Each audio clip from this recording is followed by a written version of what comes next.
Mais avant cela, on évoque ce nouvel homme fort de la République démocratique du Congo qui est en Belgique, Félix Tshisekedi. C'est sa première visite officielle dans notre pays. Alors bonjour Laurence Brex, le président a rencontré le Premier ministre ce matin, juste avant d'arriver derrière vous au Palais Royal. Le but, c'est clairement d'apaiser les relations entre les deux pays. Et c'est pour cela que Félix Tshisekedi, il enchaîne un petit peu les réunions.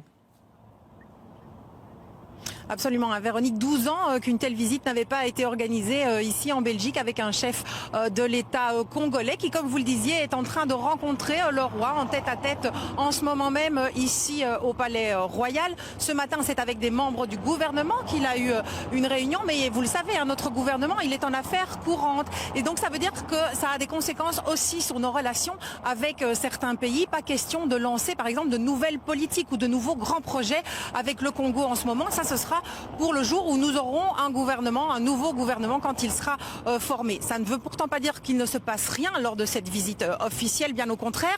Il y a eu plusieurs signatures dans différents domaines qui ont été signées ce matin, de la coopération au niveau de la défense, un retour à la normale dans nos relations avec le Congo, avec la réouverture de certains consulats. Et puis un autre point très important, c'est la reprise de la coopération au développement. Vous le savez, c'est un des points qui avait extrêmement fâché Joseph Kabila quand il était encore président, puisque la Belgique, vu la corruption ambiante au sein des autorités congolaises, avait décidé de donner l'argent de la coopération aux ONG directement et plus au gouvernement. Ça avait provoqué la fureur de Joseph Kabila. Aujourd'hui, on en revient à un programme qu'on appelle de transition, où on va recommencer à coopérer avec les autorités congolaises, mais ça ne veut pas dire que la Belgique se lance les yeux fermés dans l'aventure. Je vous propose d'écouter Alexander De Croo, le ministre de la coopération au développement, sur ce sujet.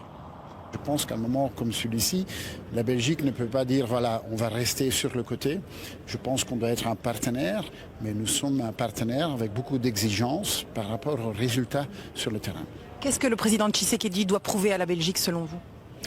Je pense que le président doit prouver chaque jour qu'il est un président pour les Congolais, qu'il est un président qui parvient à améliorer les problèmes qu'on a eus les années précédentes. Et je pense que maintenant, comme président, après une élection qui était quand même assez mouvementée, il faut prouver tous les jours qu'on est président pour sa population.